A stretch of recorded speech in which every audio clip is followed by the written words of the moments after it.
anything military is the last hope of any nation. Without military, there's no nation. However, having served in the military, coming to vigilante service is not, though it's not that too much taxing, but it's somehow taxing. Though based on my experience as an retired colonel, the vigilante service did not give me much headache, because I've served in various capacities before my retirement into the military, so it wasn't that too much tasking. But however, based on the fact that you go to an area which is not yours, you find the experience there is not that too okay. But however, somebody should manage to cope, and I was able to cope and handle it with utmost loyalty and respect. However, the Kogi State Vigilante Service came into law, and that is on 25th of November 2014, after the State Assembly have enacted a law, and the government, the governor signed the bill establishing it. That was exactly on 25th of November 2014. Now, when His Excellency called on me and directed that we should try and see how to make Kogi State Vigilante Service work. Initially in the state, they have various vigilante groups, up to about 5 of them. Now, the governor directed me I should go around the 21 local government to see how we can incorporate all of them. Because when you have so many divisions, Mr. A division, Mr. B, Mr. C, like that, it was not good enough. So the governor said he wants them to become one, and then work as an entity, direct from the grassroots, so that they will have other security services by trying to carve out all the criminals, because the governor promised to make Kogi State a crime-free state. And in doing that, he decided to seek the services, employ all of them, that is merging the entire various vigilante groups into one. And he said I should do that irrespective of their tribal, religious, political, or any sort of affiliations, that all of them are Kogites. We should recruit them based on their merit, irrespective of their local government. And that was why the committee, I led the committee. We went around the whole 21 local governments, and by the time I finished going around, initially the governor wanted us to recruit only 1,500, but based on the fact that when he saw my report, we had about 6,856 of them, he now directed that we should recruit at least 3,000. But at the end, the governor has recruited over 4,000 vigilantes. Now, in trying to recruit them, we look at it this way. One of the criteria you must fulfill, that you must be an indigenous of Kogi State, and you must be within the age of 25 to 50 years.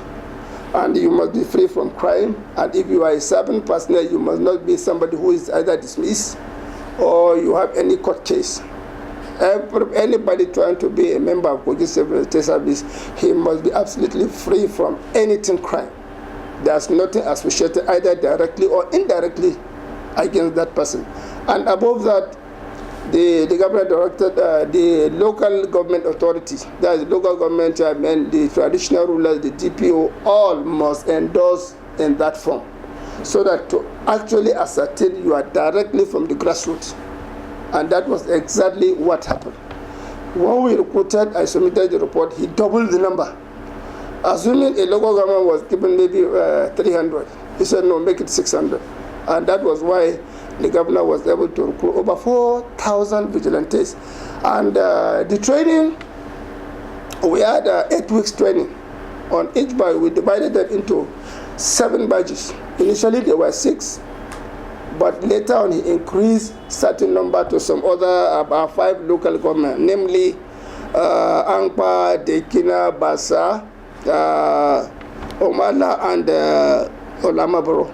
This, because of their sensitive nature, due to the border units, people intruding from other states, after committing crime, they try to infiltrate into Kogi State. He now gave preference to these 5 local government and additional of 500 vigilantes on each of these local government. And that was why we recruited a total of 4,000 so far vigilantes. Now, what are their responsibilities? Having trained here, we try to see that the vigilantes,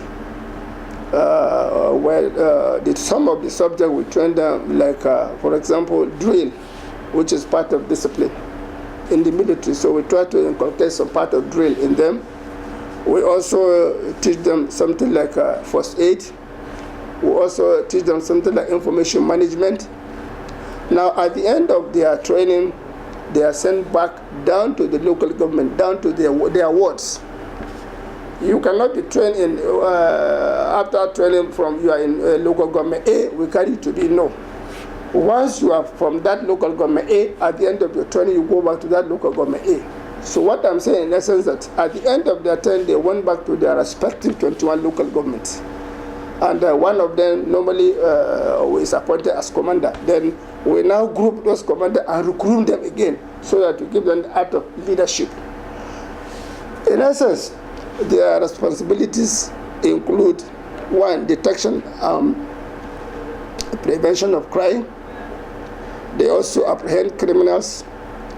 They preserve law and order, protection of life and properties, assist other security agencies, namely the army, the police, and so on. These are basically some of their duties. Now, by virtue of the law enacted by the state government, the Kogi State Vigilante Service have no power to prosecute. Any criminal that is arrested by us, we do the proper documentation, arrange them, and hand them over to the nearest DPO, or sometimes we take them to the state police headquarters. So we don't have powers to prosecute. But after we arrest any criminal, we do necessary documentation and hand them over to the Nigerian police. Now, like I said, the training is basically 8 weeks. And in it, we recruited some officers, mainly from the police, the army, the SSS, the civil defense, the road safety. These are the people that contribute to train these boys. And once after they have finished their training, they graduate, they are posted back to the respective local government.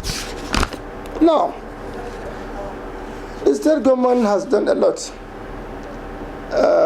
Basically, based on my experience, based on what I sampled all over some of the states in Nigeria, particularly in the north, I realized that Kogi state government, they pay vigilante very well, because there are some states in the north, the money they pay them is not more than 10,000 or 12,000, but the state government here paid these boys 20,000 every month. So, which is a very welcome development, something that the state government need to be applauded on.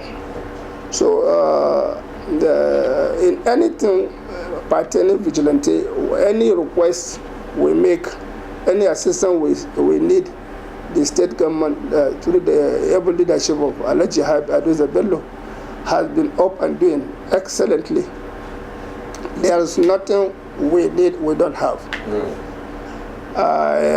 When we started this program, the governor single-handedly provided this vigilante service 12 Ford Ranger vehicles. Some of them are outside. He gave 12 Ranger vehicles and also gave 2 to the headquarters. So which means we have about 14 vehicles around the local government.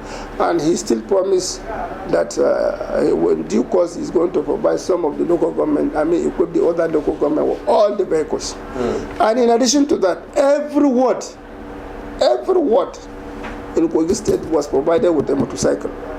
We have 239 wards, and the governor, Aliyu Bello, gave each ward a motorcycle. That is each ward where we have our vigilante, because we pick it, like I told you, from the grassroots. Every ward must have a representative. And that was why at the end of their training, he gave each ward a motorcycle. And some of the local government, about 12 of them, he gave them a vehicle. So we distributed them strategically. So in case of A and B, we group A and B and C, they will be one together. And he promised that in the nearest future, he will see what he can do to augment the balance. So far so good. We have it very nice, and the governor has been a very good, tremendous job in assisting the Kogi State Vigilante Service. This is not only because of we are vigilante, no. He is trying to make sure Kogi State become crime-free state. My advice to them is that they should desist from that, because you can see so many advertisements have been going on about a dangerous way if you take anything, hard drugs. So my own advice is that they should try and be moderate, desist from all this thing, and then try and get, even if they don't have any work or government work, they should be employed, have self-employment. There are so many avenues which the state government and federal government has brought up in order to employ the youth. Why can't they go and enroll and make sure they earn a good living instead of using a useless life?